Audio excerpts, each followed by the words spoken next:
เพิ่นใส่เนาะเลยยังสักปื้อโอเคพี่น้องเลยเนาะนี่แหละห้องน้องซาลีผู้ใดอยากรู้ว่าห้องเบาโกสิทั้งผู้ดูนู่นมาเบิ่งนี่มาได้เข็นนี่ห้องพ่อเฒ่ากูนี่แหละนี่พี่น้องเอ้ยบ่ทันมีประตูประต่างดอกมันนี่สิขึ้นเนื้อบ่บัดนี้ ใช่ยามบุรี แห่งไกลคักทางนั้นมัน800พุ่นว่ะ 700-800ประมาณนั้นแหละทางลาวใต้นี่ข้ามบ่ได้บ่300ไปทางลาวใต้พุ่นน่ะ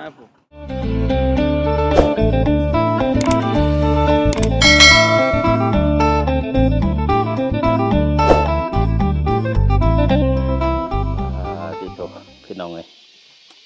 เปิดภาพมามื้อนี้ก็มาอยู่ที่บ้านเทวดาคือเก่าพี่น้องเอ้ยเนาะ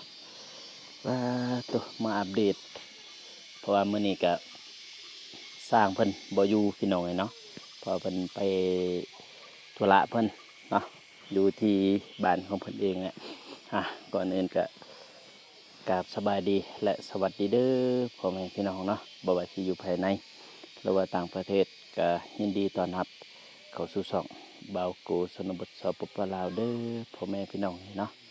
ต่อจาก EP ที่บ้านน้องเดิมมา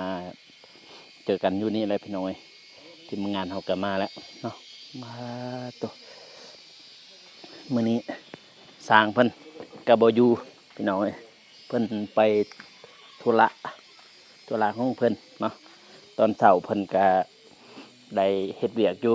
ยู่ที่บ้านเทวดานี่บัดตอนแดง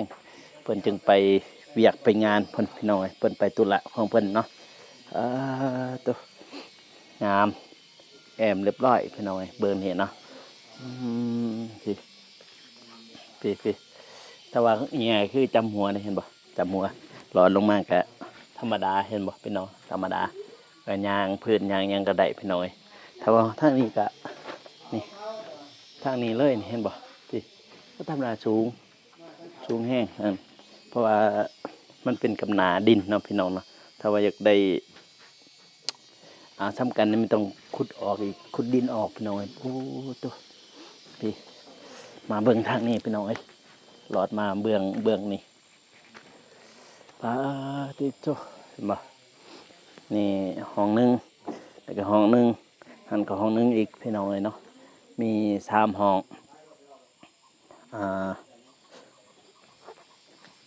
6x9พี่น้องปื๊ดแต่ว่าสูงเนี่ยพี่สูงลงนะตัวพี่พี่เบิ่งมุมสูงทำสิเบิ่งพี่น้องตัวสูงฝักสูงแน่ยังแต่เบิ่งนี่บ่ทันได้แอบปึ๊บไม่สละกันยังบ่ทันเบิดป่าไม่สละสบายดีเนี่ยยายเท่าจะนั่นเขาว่าบ่เอิญอีกยายเท่านี่เครียดอีกสบายดีบ่าวโกสบายดี FC ทางลาวหรือว่าไทยทางต่างประเทศก็ขอสวัสดีสบายดีเด้อทางผู้ใหญ่ใจบุญสวัสดีเด้อเลยป้าสร้างคนไปใช่มื้อนี้สร้างเมื่อบ้านคาเวียกเมื่อบ้านบ่โดยสร้างเราเมื่อบ้านเมื่อแต่จังมุงกินข้าวแล้วกินข้าวเช้าหรือข้าวแรงหรือข้าวเที่ยงข้าวเที่ยงโดยกินข้าวเที่ยงแล้วก็ไปเวียกคุณบ่เมื่อบ้านคุณบ่โดยเมื่อเบิดเนาะโดยเมื่อเบิดพี่น้อยมื้อนี้เพิ่นเฮ็ดหยังในตอนเช้าครับแอมเฮ็ดประตูเบิ่งนี้แอมเบิ่งพุ่นบ่โดยก็แล้วแหละบัดนี้เราบ่ได้เฮ็ดบัดหยุดพี่น้องเอ้ยเราบ่ได้มาเมื่อบ้านตอนแรงมื้อนี้เนี่ยบ่ละเมื่อขับแรงนี่โดยเมื่อบ้านเนาะเมื่อดีเบิด3คนเลยเมื่อโดยจะสโลเซเลแล้วเนาะบ่ได้เฮ็ดหยังแล้วเนาะบ่จักเฮ็ดแล้วบัดนี้บ่จักสิเฮ็ดหยัง อืมบ่จักเศษคือกันพวกเฮาก็มาก็บ่จักเศษคือกันแหละบัดนี้บ่จักสิซอยเพิ่นคือกันยังแต่แอบเบื้องนี้พี่น้องเบื้องนี้กับทางในอ่าไปขึ้นเทิงเบิ่งไปเบิ่งหอดใส่เลยว้าคันใดก็เอาตัวนี้เลยเนาะเอาเลยว่าคันใดตัวนี้ ให้เอาตัวนี้ก็เอา แต่สิตกหลายเทื่อแล้วกับพาเขา โย เหยอะแต่งพาเขาให้สร้าง อ๋อ สิเก่งลงแหละ สิตกหลายเทื่อพวกเนี้ยบ้านนี้โอ้ยพี่น้องเอ้ยมาอยู่ถึงเฮือนเทวดาเลยเด้บัดนี้อืมบัดนี้ยังแต่เบื้องนี้เนาะเพิ่นแซมเนี่ยเนาะ โดย อืมประตูกะนี่อัดเบิ้งประตูนี่ได้ดีบ่ได้คักดีบ่เซ็กอยู่บ่ ดีแล้ว อ๋อคักบ่บัดนี้ ค่ะ เออมาเบิ่งห้องแต่ละห้องพี่น้องเอ้ยประตูก็คักอยู่พี่อึบมีล็อกแต่ยังต้นในทาสีทาหยังอีกหน่อยไปเบิ่งข้างในฮะอึบอ่าพี่ใครเบิ่ง ประตูให้ FC เบิ่ง ใครให้สีเบิ่งคักอยู่บ่ล่ะ คักหลาย อึบพี่น้อยโอ้โหมาเซ็กมาเบิ่งมาหยังพี่น้อยอันมันบ่ดีเด้บางทีมันบ่ดีอีกสามารถติได้ให้ FC เพิ่นติได้พี่น้อยติชมติหยังแต่ว่าก็สุดยอดอยู่แล้วสร้างแดงเพิ่นนี่ต้องได้ติดอันนี้อีกมันมักอยู่บ่คักอยู่บ่พี่เบิ่งข้างนอกนะแจ๊บแป๊บแจ๊บเบิดพี่น้องเอ้ยพี่พี่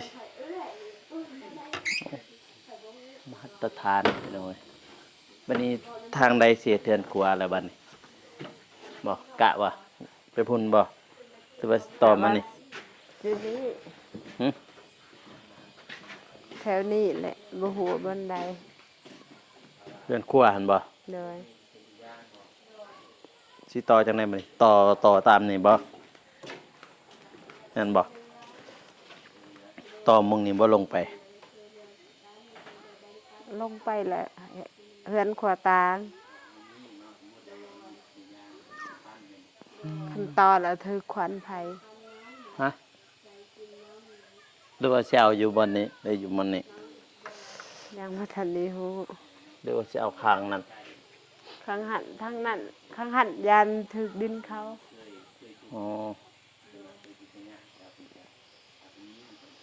ทางไหนแต่บัดนี้มักแล้วแต่ผู้เจ้าแหละมักเบิ่งผู้เบิ่งเขาเจ้ามาแต่หัวแต่สวนพี่น้องเอ้ยเพราะว่าเส้นทางนี้ไปหัวไปสวนเขามันมีเขื่อนบ่ทางนั้น บ่แม่นเขื่อนเขาตัน ห้วยอันนี้นี่บอกเขาตัน โดยเขาตัน อืมอยู่ใช่เขาตันเห็นอยู่บ่เต็นมันแม่นอยู่บ่นำสีขาวๆหั่นแม่ บ่ นบ่ หันเทียงเขา อ๋อ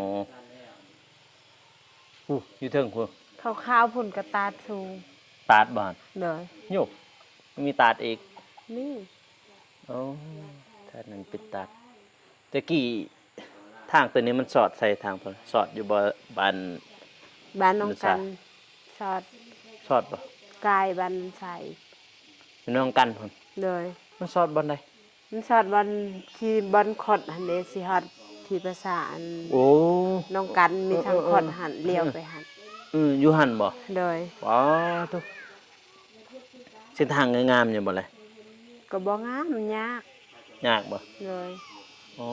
คิดว่างามลัดไปทางนี้ คันยามแรงหันใครแน่อยู่เพราะว่ายามพรนี่มันมืดไปบ่ได้ เออ ยา คั ม น นี่ก็ คันบ่เมินทางนี้แหละไกล แม่นบ่ ๆเลย แม่นทางนี้มัน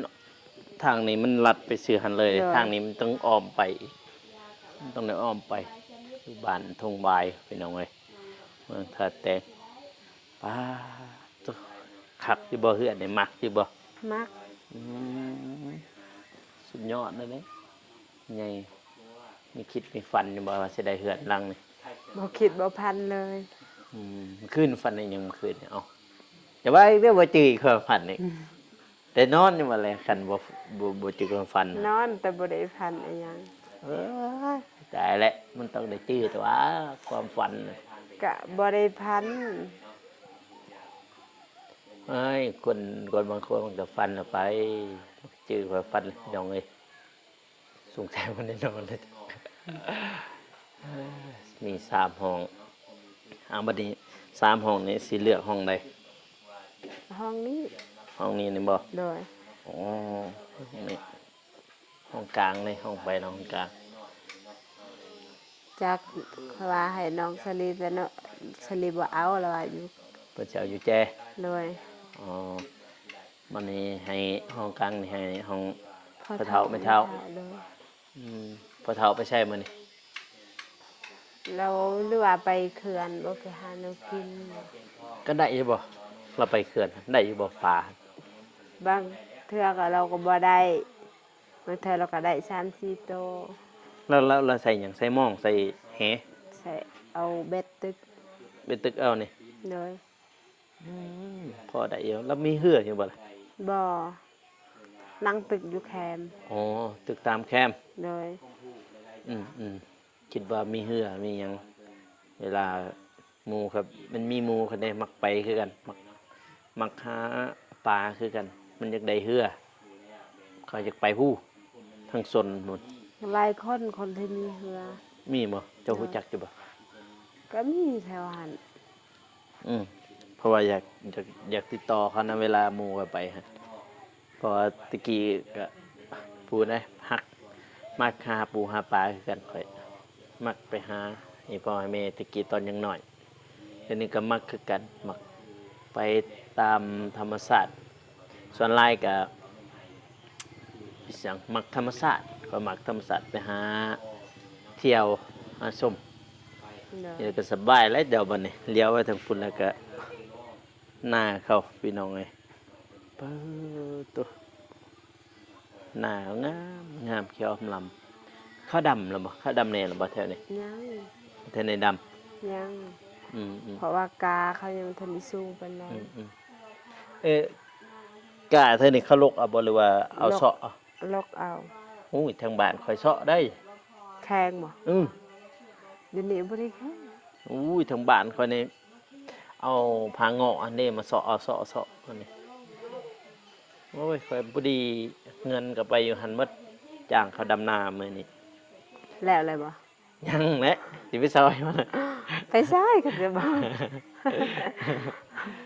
อุ้ยยังฮะก็ดำ3-4 มื้อนี่ฮะก็ดำแม่ก็ดำทั้งดำทั้งลุกหั่นนะแนว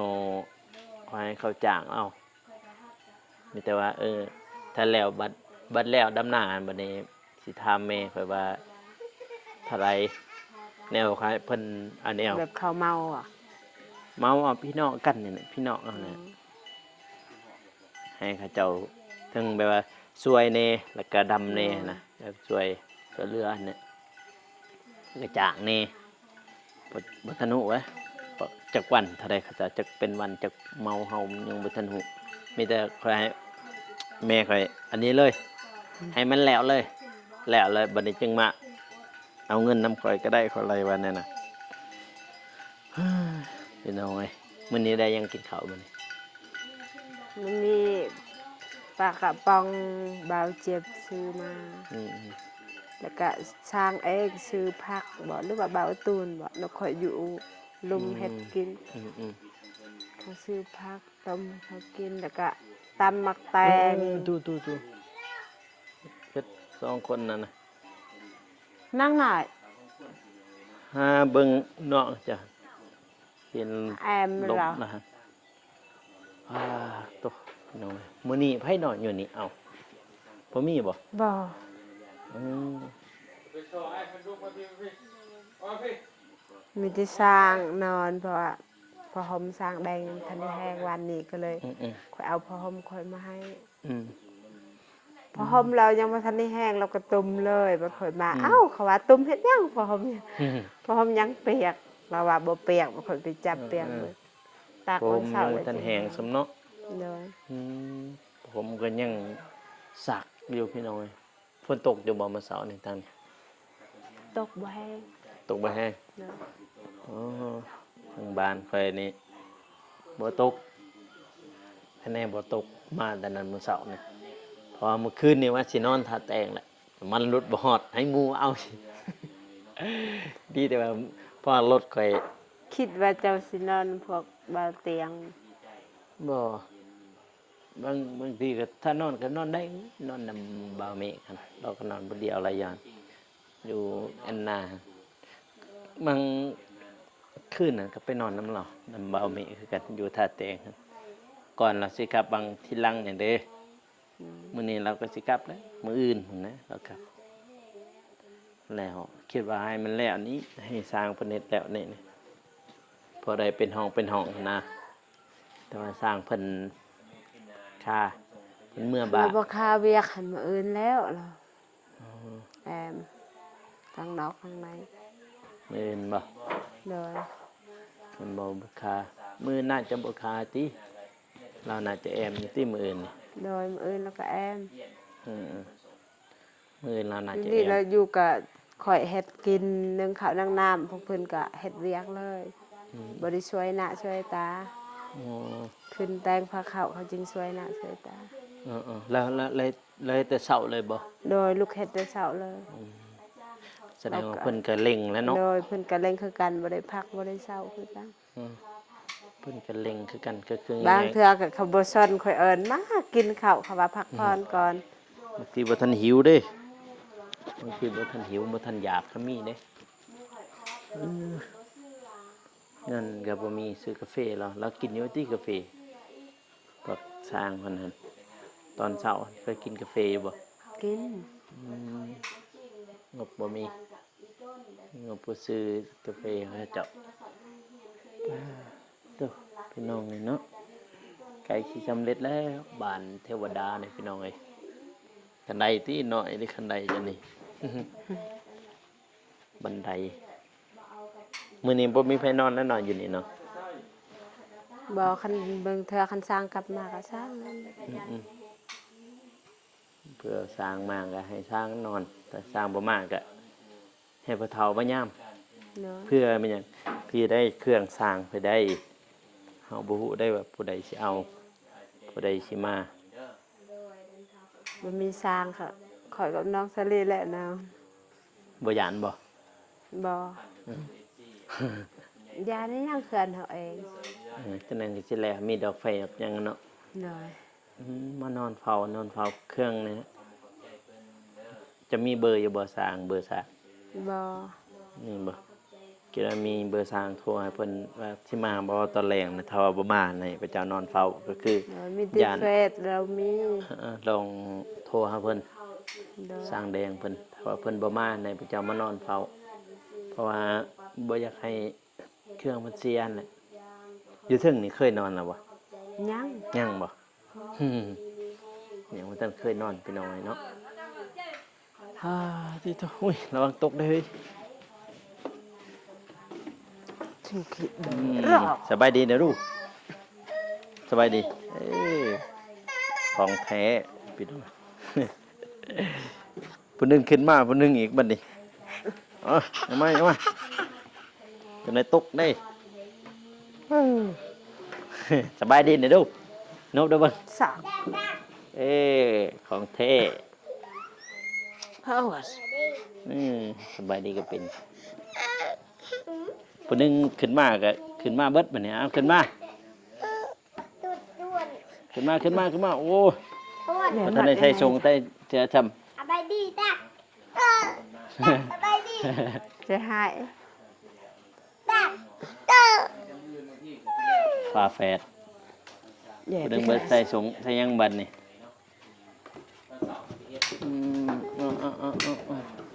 ระวังได้ระวังตกได้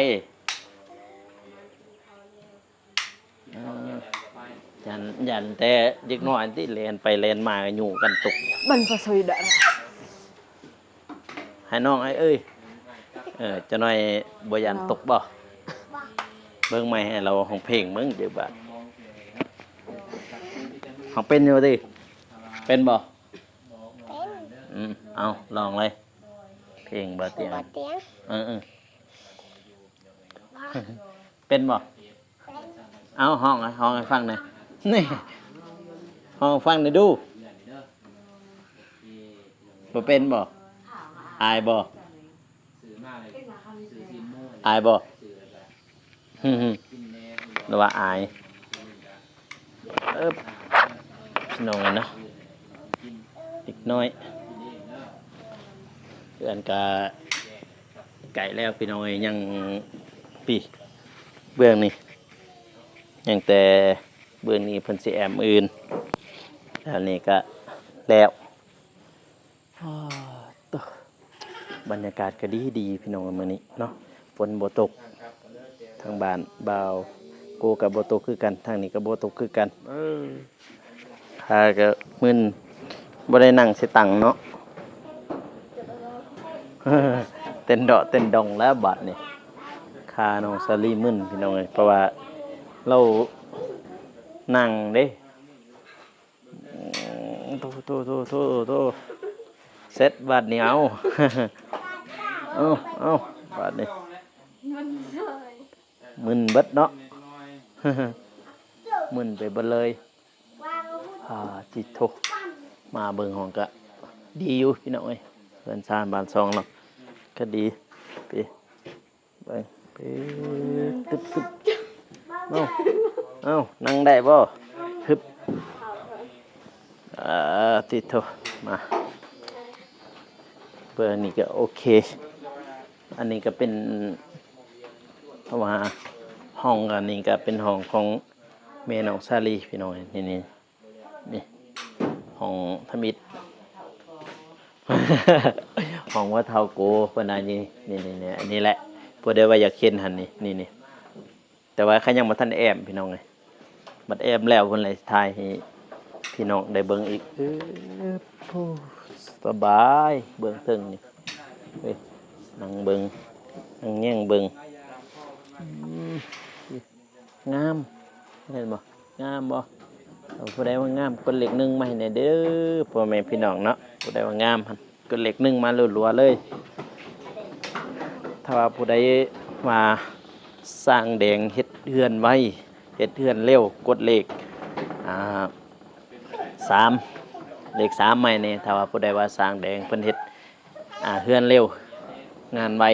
กดเลข3มาให้แน่พี่น้องเอ้ยเนาะตัวพี่มาเบิ่งด้านข้างก็อ้อมแอบให้พ่อแม่พี่น้องได้เบิ่งนี่แล้วเพิ่นแอบก่อนพี่น้องเอ้ยเนาะบรรยากาศผู้ท้องฟ้าก็แจ่มใสมื้อนี้พี่น้องฝนบ่ตกหากับมึน บัดทักทาย FC ก่อนนะ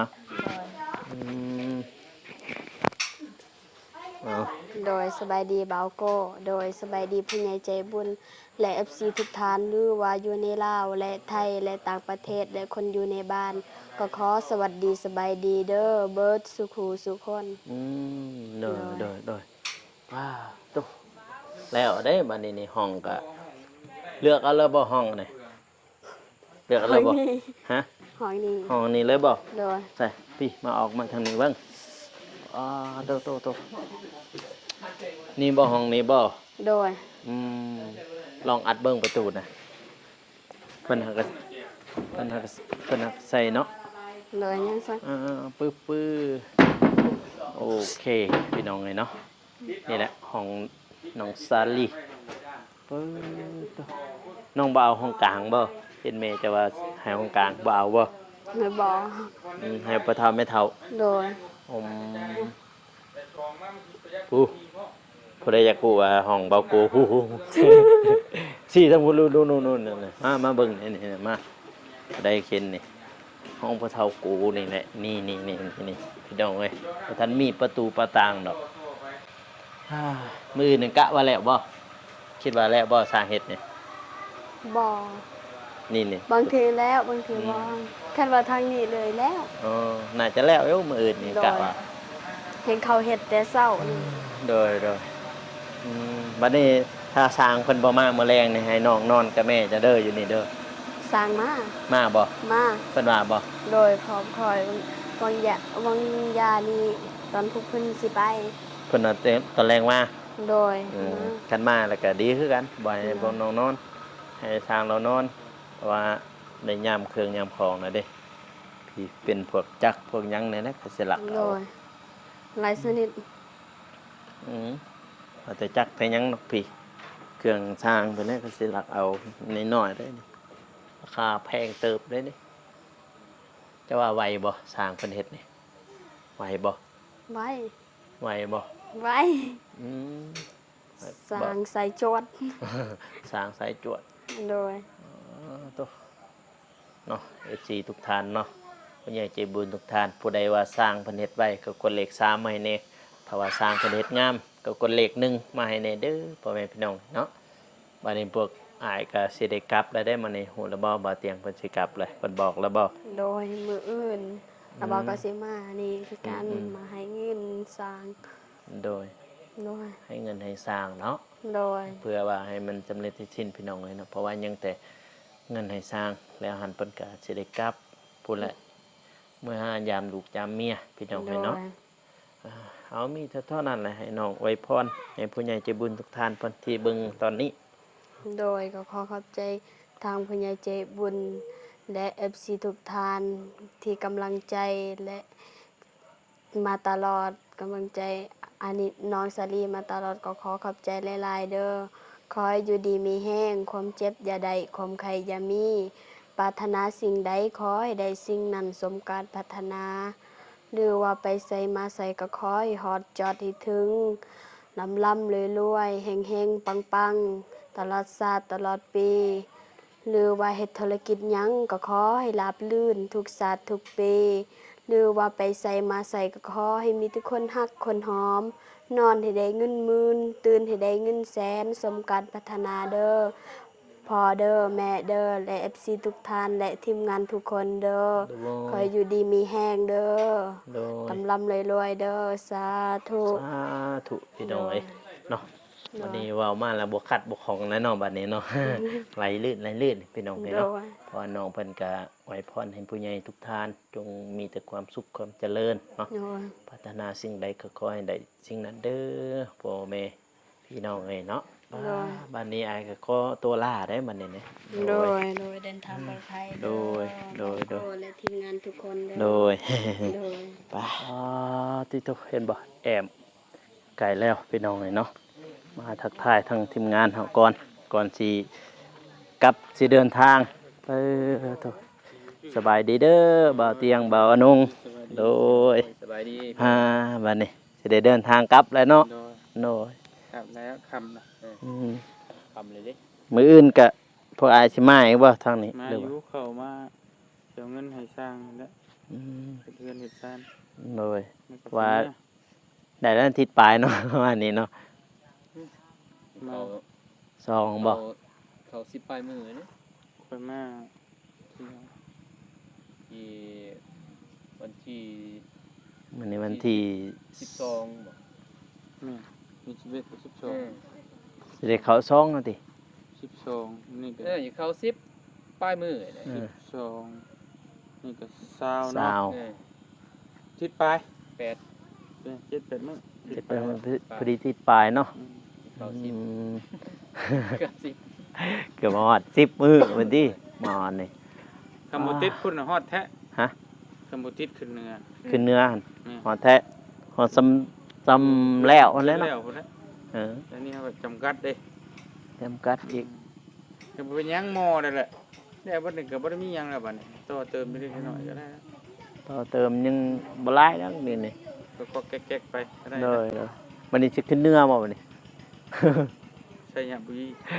เห็นไกลคักทางนั้นนี่มัน800พุ่นว่ะ 7-800 ประมาณนั้นแหละ ทางลาวใต้นี่3บ่ได้บ่ ไป 300ไปทางลาวใต้หั่นน่ะ ผม โอ้ ตะหน้าบ่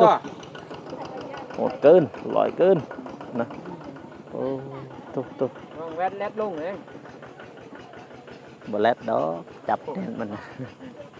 สร้างลายมีแต่สำนั้นแหละเนาะมีแต่กลับเดินทาง ด้วย จังไดก็ขอให้อ้ายหรือว่าทีมงานผู้ใหญ่ใจบุญทุกท่านเดินทางปลอดภัยเนาะสาธุโดย ขอบใจหลายๆ โดยโดยไป ขอบใจหลายๆเด้อ โดย โดย ตัวเป็นดอกเลยเนาะพี่ก็ยังบัวลายดอกมืออื่นนี่ก็สำเร็จเสร็จสิ้นเนาะเพิ่นจะแอมเบื้องนั้นอีกพี่น้องเอ้ยไม่สลาอันนี้น่าจะพออยู่ไม่สลาเฮานี่ตัวนี่ยังแต่เบื้องนี้พี่น้องเอ้ยเพิ่นแอมนี่กับทางในแล้วก็เป็นคันห้องเนาะพ่อแม่พี่น้องเนาะคลิปนี้ก็อย่าลืมฝากกดไลค์กดติดตามเด้อพ่อแม่พี่น้องเนาะเพื่อเป็นกำลังใจให้ทีมงานและก็น้องสาลีเนาะสำหรับคลิปนี้ขอกล่าวคำว่าสบายดีพี่น้องเอ้ยแล้วเจอกัน EP หน้าเนาะ